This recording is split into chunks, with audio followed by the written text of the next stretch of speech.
everybody. I'm just kind of dazed a bit. I've been standing for like 30 hours, so please bear with me. Okay, so like the talk of my title says, I'm here to tell you a bit about how PhoneGap is powering the developing world. And when I say the developing world, I'm probably giving a keen focus to Africa, Nigeria to be very specific, which is the country I come from. And I'll explain that in the slides to come. So to start off, a lot of you are probably asking, okay, who am I, or what am I here to do? I'll explain that. All right, so this is me. I run a small startup called HAIBRID, based in London. We basically do just hybrid stuff, so we create a lot of mobile solutions with hybrid technologies, especially Ionic, shout out. So I'm Nigerian, like I said, I live in England. I've been a phone gapper since the beginning. So the very, very dark days when the apps were very, very slow. But yeah, it's a new day now. I ride a train as well, and I'm a massive fan of Avatar. So I say that in every talk. So if you haven't seen that movie, go have a life. Exactly. So what have I been up to lately? Sometime in December of last year, I just woke up one day and decided I was going to travel around to see what people are doing with technology, especially hybrid mobile technology, around the world. So obviously the first place to start off would be my own country. So I went straight to Nigeria, started off there, and so I've been traveling since then. Still haven't gone back to England. 9 cities so far and counting, non-stop. Yeah, so done some cool stuff. Yeah, you can see traffic in Lagos. Nigeria is crazy. Don't do it. But also, I've spent some time evangelizing a lot, organizing hackathons, a lot of meetups, going to some universities, going to a lot of, co-working space, meeting people basically, learning from them, seeing how they're solving issues, giving my insight, and just growing as a person and as a developer as well. And I've also been eating a lot of great food, touristy food, stuff I don't even know what's made of, but yeah, I'll survive. And a lot of speeding, and that's actually my speedometer like 2 weeks ago, so good thing I haven't gotten any speeding tickets yet, but yeah, I'll survive. But anyway, so what have I learned so far throughout my journeys? I've really had the opportunity to meet a lot of great people. Seen a lot of young people doing good stuff, especially in my country. It's a different space because what works in, say, somewhere like England where I live, or America, or here in the Netherlands, it's not necessarily how stuff works in the developing world, especially Nigeria. There are a lot of challenges that people face, or developers face, when they try to create mobile solutions. So I'm going to talk about that and tell you about what I've seen firsthand and how people have solve that. So to start off with, whenever you go online and you see like statistics about mobile in the developing world, especially Africa, there's this misconception that everyone's using like a very old Android phone, like Android Froyo or something like that. That's not necessarily true. It's far from the reality. Android certainly is king. Android is it's the predominant mobile ecosystem, but it's probably a split of around 60-40. A lot of people use iPhones. A lot of people love iPhones. iPhones are cool. My sister's got an iPhone. My brother wants one. I have to buy it, so exactly. So iOS is very, very huge, as you can see. And people actually do care about updating their mobile phones. Like, Nigeria is such a funny place. There's a guy on the side of the road that actually gets paid. Like, all he does is, hey, I'm going to put this ROM on your phone, lollipop on your phone, and just pay him $1 or $2. That's all he does, and he makes a lot of money. Exactly. And BlackBerry and Windows Mobile are actually very much, nobody really buys them. Probably most of them are gifts, but people still use BlackBerries, and people still buy Windows Mobile phones. So they don't really matter, but they're still there. That's what I'm trying to say. So there are a lot of mobile users in the developing world. There are probably more mobile users than in the West. The reason is the average person, most people in Nigeria actually have 2 mobile phones, or 3 or more. My dad's got 2. My mom's got 4. I don't know how she does it. I'm like the only person that's got one in my house. And the reason is because, a lot of issues with service, and you can't really trust this provider. So it's always good if you have like a backup, just in case you find yourself in a very, very bad place someday. Yeah, so we got more mobile phones than people, actually. In my country, there are around 100 million mobile internet users and counting. That's more people than everyone in England. Like, pretty much. People pretty much do everything with their mobile phones. Banking, credit, concerts, and everything. Everything's done with a mobile phone. I'll give you an example. I went to, when I first arrived back, I went for currency exchange quickly. So normally in England, I give someone foreign currency, and I get foreign currency back. So a guy just comes after me and goes to this guy, just gives him the money, but he says, oh, I want to credit it to my bank account. And I was pretty shocked, but that's how mobile life has actually penetrated that part of the world. And mobile internet is the standard way. If you're looking for fiber optics, just go home. It's not going to happen because of the infrastructure of how things are. So pretty much at home, we have a router that just goes via LTE or something like that. So mobile internet is pretty much the standard. To put it short, like I said, the developing world is pretty much as mobile as the developed world, if not more. I actually believe it's more because I don't see, in England where I live, I don't see a lot of people just roaming around the street with 3 phones in their pockets. Exactly. Everyone just kind of has one phone and maybe a battery pack. So yeah, I've just been going on and on and on and on, and a lot of you are already getting tired. Yeah, so this is a PhoneGap conference, right? We all want to learn. We want to see what people have done with hybrid stuff or a bit about mobile, right? And I'll tell you that, So some of the things you need to be aware of before I get into my experiences. Web apps are still the main thing in the developing world. Everyone has a web app, a website or stuff. So most of the developers are coming from the web, especially like PHP is really, really big. People still write spaghetti PHP code. Like everybody knows PHP. Node's catching up and stuff. But what I'm trying to say, the web is the primary way to kind of offer applications to people. This means it's easier to kind of convince developers to use a tool like PhoneGap or Cordova. It can be very difficult we are having a conversation with someone in the crowd. It can be very difficult to find really skilled developers, but they're out there. A lot of native apps, Android, we know. If you're looking for iOS in somewhere like Nigeria, you're going to spend a lot of money and you're probably not going to get a lot done. And it's very expensive, which doesn't really suit the developing world because, first of all, it's called the developing world for a reason. Money's in short supply. So, but there's good news. There's actually a lot of good news. Developers like the idea of hybrid. It works for them because now they can make more money. A lot of the people that actually create hybrid mobile apps don't tell the client that they're going that route. So it's like, they give this impression that they're creating a separate app and just charge as many times as they want to. It's a smart way to do things, but exactly. So, you want an iPhone app? Okay, we'll make it for you. Don't worry. You know what? We'll give you 50% off. So the client's like, oh my God, I love these guys. Nah, they're just using Ionic or something like that. Exactly. This is the reality. Developers actually do want to create more of these apps, because they already know the web, pretty well. So, and they really want to save cost. But there are problems that they face that most hybrid developers around this part of the world probably don't face. And we'll get into that. So I'll give you, internet is very expensive. You can see this table. That's how much more expensive it is in Nigeria. I pay that much in the UK, and I get much, much better service in Nigeria. I pay probably twice, and I'm still on 3G. So that's just a table for you to just understand about the cost of internet, especially mobile internet. Users are very, very offline.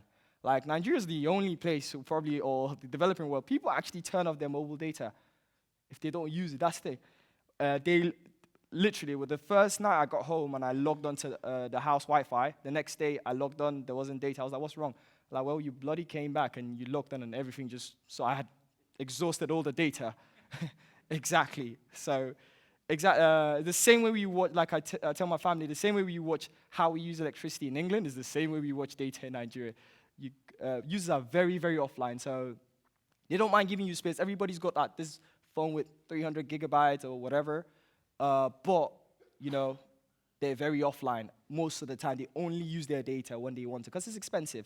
The speeds are slower, mostly 3G.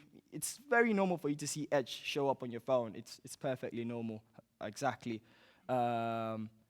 So users actually care about app size. Like, before they download anything, they want to know how big it is. How big is your app? Oh, 50 MB. Nah, forget about it. That's it.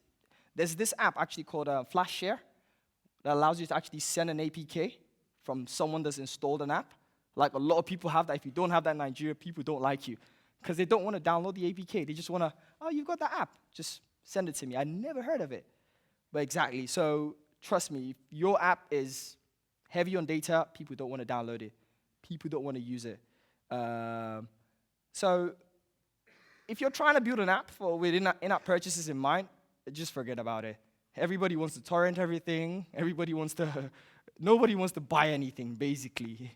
That's the reality of things. It's because people are very sensitive with their card details and stuff. So if your app is like a game and everything, but there are ways around that. People are actually still making apps that bill.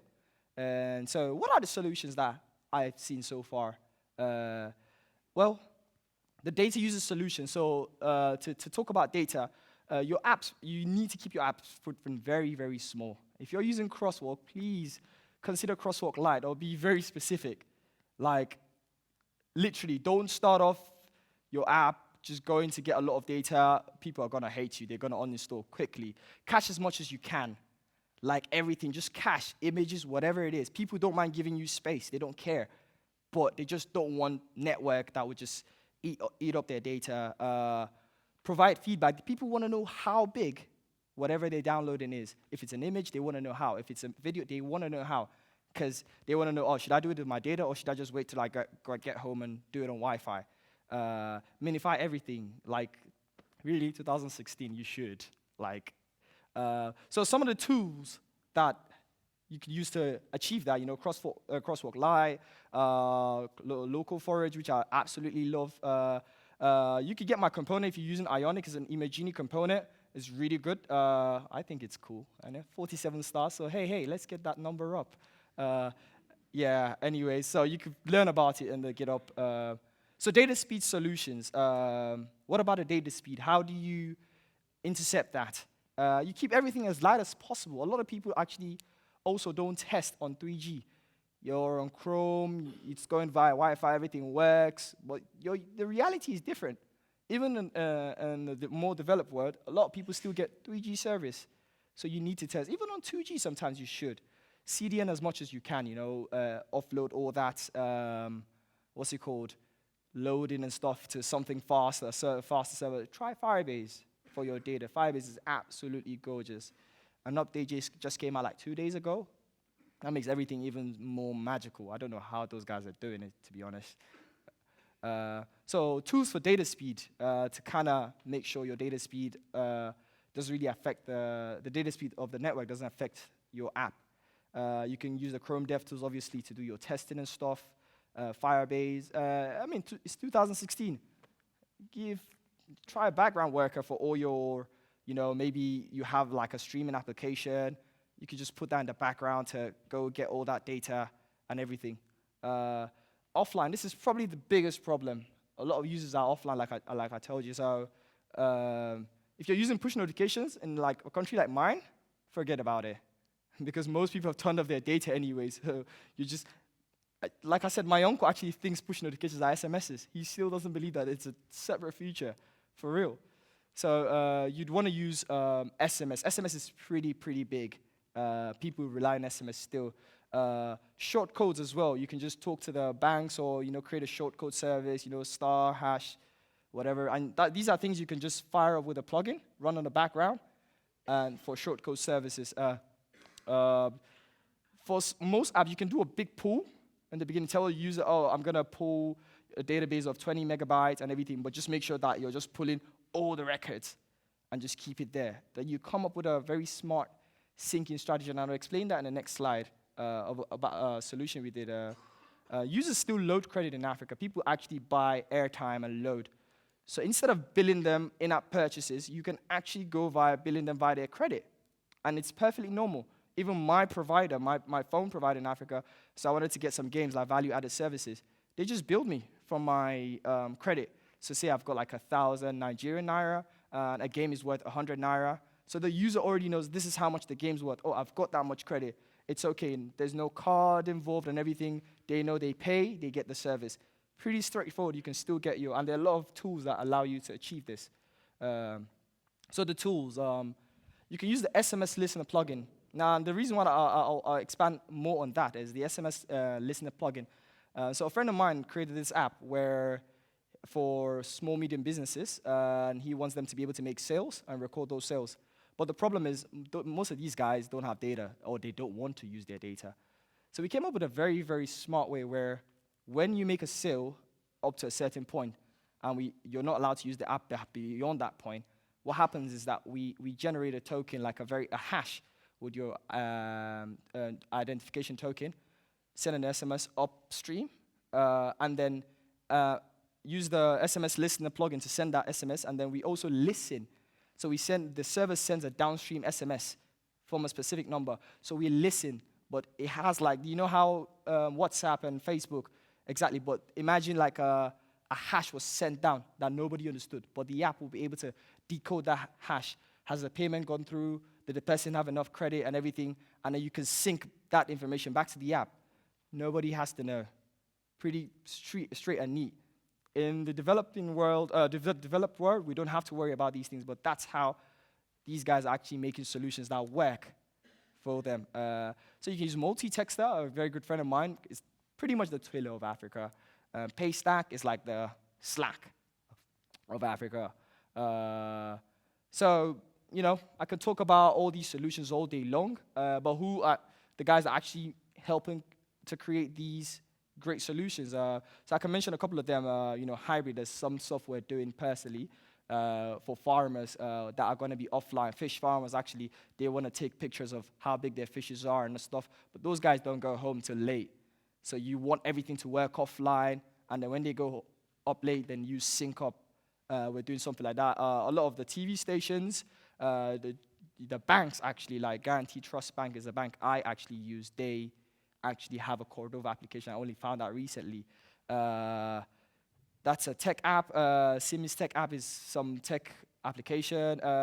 MobileCat is actually a UK-based company, but they doing a lot of stuff for NGOs in the developing world, and they've created a Salesforce application that works offline with Ionic. It's pretty cool. You should check it out. These are some other guys that are thinking about using it. These are some nice startups. Go My Way is like an Uber, basically, for Africa. Also, HAIBRID is really powering education. I was lucky enough to go around to universities, you know, to meet great young guys, organize hackathons, you know, give away 1 or 2 free WebStorm licenses. People crack everything in Africa. People torrent everything.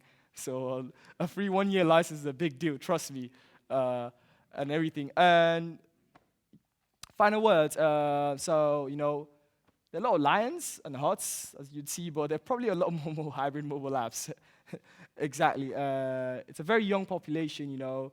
Consider people's culture. Like I said, in my country, when you use the ATM, your money comes out first before your card. The reason is people are very scared of like IT stuff. So if their card comes out first, they think the machine is broken. They want to see their money. Exactly. So culture does affect. And try jollof rice. That's a Nigerian delicacy that I absolutely love. If you're in London, hit me up. I owe you one. Special mention to these guys, you know, really, you know, empowered me to actually submit a tour, come here, stand here, and share my insight while traveling. So I can't thank all of you, you know, Holly, Simon, Jen, and Ryan as well. So thank you very much, guys. You guys made this happen. Pretty wicked stuff. And this is where my talk ends. And I'll welcome any questions if we have any time.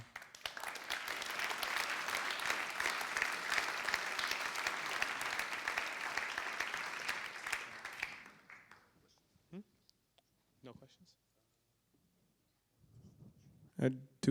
Maybe we can take one question, Anyone? All right, good. We're out of time anyways.